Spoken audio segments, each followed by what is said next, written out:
Patrick Lancaster, and right now we're in the Kursk region, near the front line. And the Russian forces behind us, particularly the Veteran Brigade, are putting together a winged unmanned aircraft. We're going to be showing you the process, how they do it. I believe this is a reconnaissance unmanned aircraft, and we're going to be talking to the commander about what it is and how it works and what they're doing here on the battlefield of Kursk, bordering the Kursk region of Russia and the Sumy region of Ukraine. Please like, share, subscribe. Remember, I'm a totally independent crowdfunding journalist. You can support my work with the link on the screen or in the description. We got a lot more to come.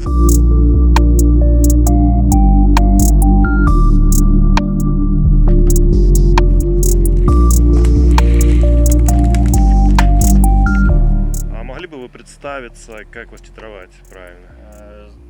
Позывной мой Добрыня. Добрыня, скажите, пожалуйста, ну вот простым языком мы посмотрели, вот достаточно быстрая, эффективная подготовка данного комплекса к работе. Что вообще делали? Я видел, забывали какие-то колышки. Вот просто простым людям, простым языком, забывали какие-то колышки, что-то накачивали. Зачем все это вообще? Вы наблюдали технический процесс подготовки борта к полету. Мы его собрали, прошли проверки, установили, накачали катапульту и отправили в работу. Как часто и на каких расстояниях, в общем-то, приходится использовать, в общем-то, практически данные комплексы? Его используем постоянно, потому что это как бы самый лучший из своих. Скажите, пожалуйста, вот я от некоторых бойцов слышал такие вещи, что некоторым операторам приходится чуть ли не по 24 часа проводить за, вот как говорится, управляя некоторыми комплексами. Сколько длится смена, грубо говоря, работы бойца с данным комплексом?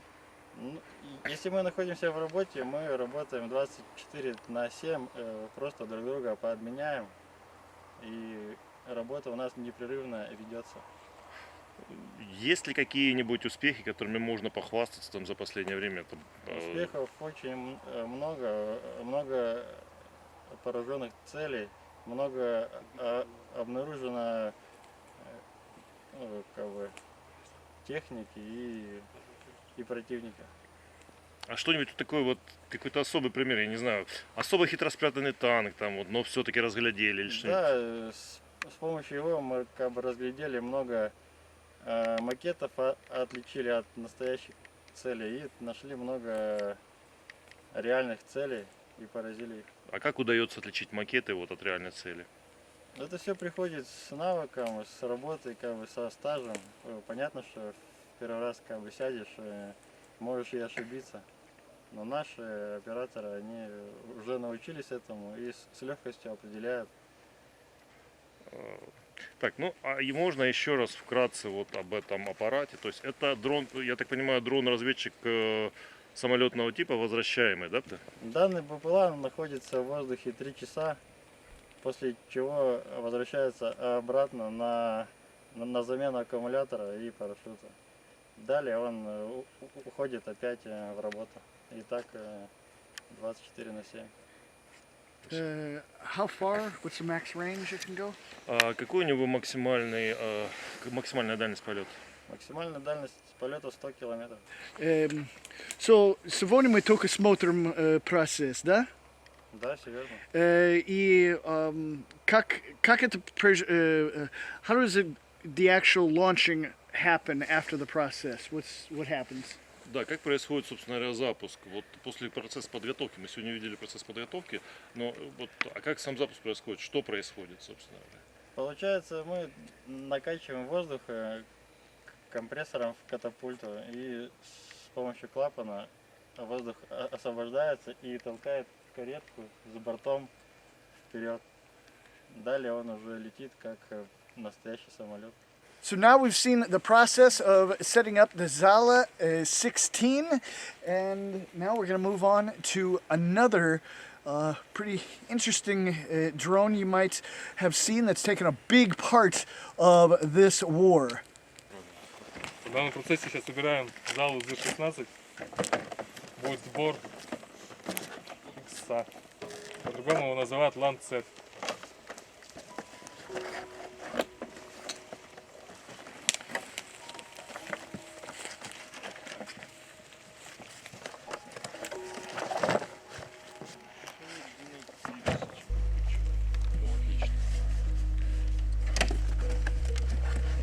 And now they're setting up the Lancet unmanned aircraft that is not a reconnaissance, but a kamikaze attack drone that hits a target and explodes.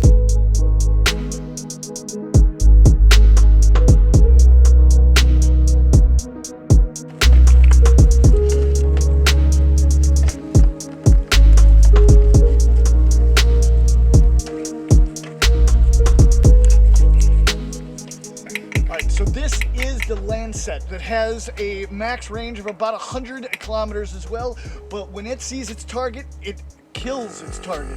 It hits and destroys, and it does not come back, obviously. So now we're going to talk to the commander here about how it works as well. Здравствуйте, позывной мой Добрыня. Добрыня, прокомментируйте, пожалуйста, вот что мы сейчас увидели и что это за боеприпас. Сейчас вы наблюдали подготовку баражирующего боеприпаса Lancet. Его подготовку, подключение, проверки и запуск в бой. Скажите, пожалуйста, я вот иногда слежу за техническими частями вот, современного вооружения, в том числе, конечно же, российского. То есть есть информация, что Lancet имеет некие интеллектуальные системы по самонаведению. Так ли это? Все верно, да, у него есть специальная программа и очень много датчиков, которые могут захватить цель, преследовать ее и уничтожать с большой точностью.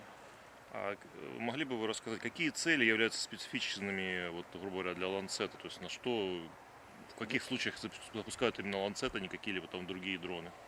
Для Lancet, в принципе, разные есть цели. Это и группа пехоты, и ствольная артиллерия, и даже танки.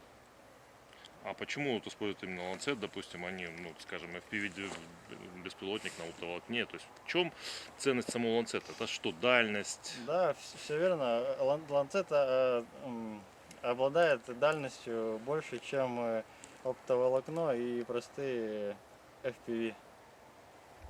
Он и может нести больший заряд и дальше его унести и поражать цели, ну, как бы в тылу даже противника. What's its the material it's made out of? Из каких материалов он сделан? Он сделан с пластика и из карбона. И какой он заряд может нести? Заряд он может нести до 5,5 килограмм. А скажите, пожалуйста, ну заряд, то есть вот как, это он поставляется уже с готовым каким-то зарядом, или вот заряд можно менять, грубо говоря, по Можно ходу? менять, можно подбирать по весу, можно подбирать исходя из поражаемой цели. Либо это кумулятивный снаряд, либо это осколочно-фугасный. А долго, вот, грубо говоря, менять снаряд? То есть это можно прямо здесь, сейчас в поле поменять, или то есть это готовится заранее? В основном уже готовят несколько ланцетов под определенные цели. Они уже подготовлены, чтобы не тратить на это время. Если операторы дают команду на ствольную артиллерию, то мы подаем уже осколочно-фугасный, либо кумулятивный заряд. Все уже готово заранее, мы на это время здесь уже не тратим.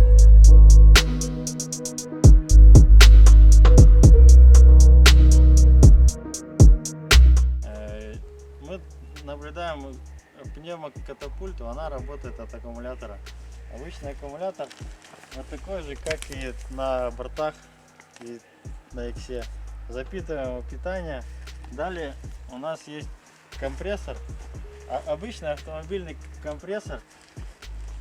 Им даже можно накачать и в автомобиле колеса.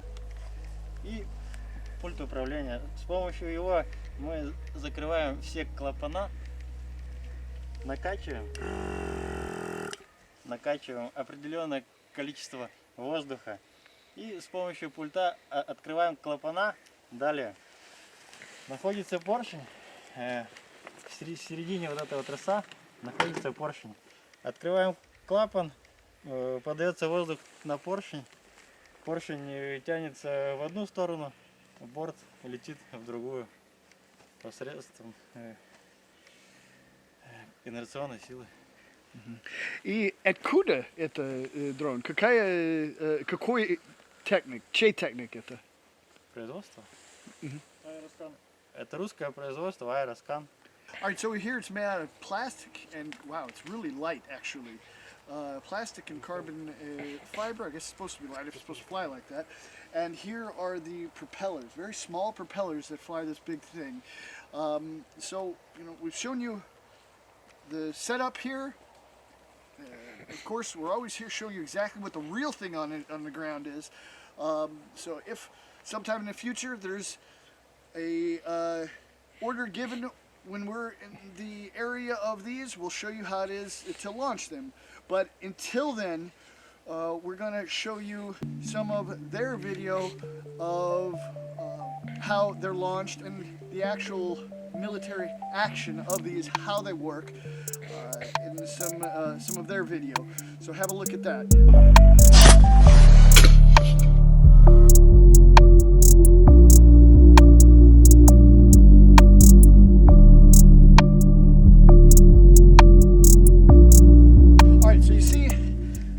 Actions of this Lancet.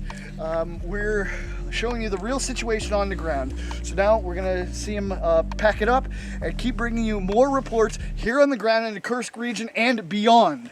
So please stick with us. We got a lot to come. Like, share, subscribe. Remember, I'm a totally independent crowdfunded journalist. Support my work with the link on the screen or in the description. And also go down to the pinned comments and subscribe to my free Substack blog. We've got so much more going there than just on YouTube. We're out.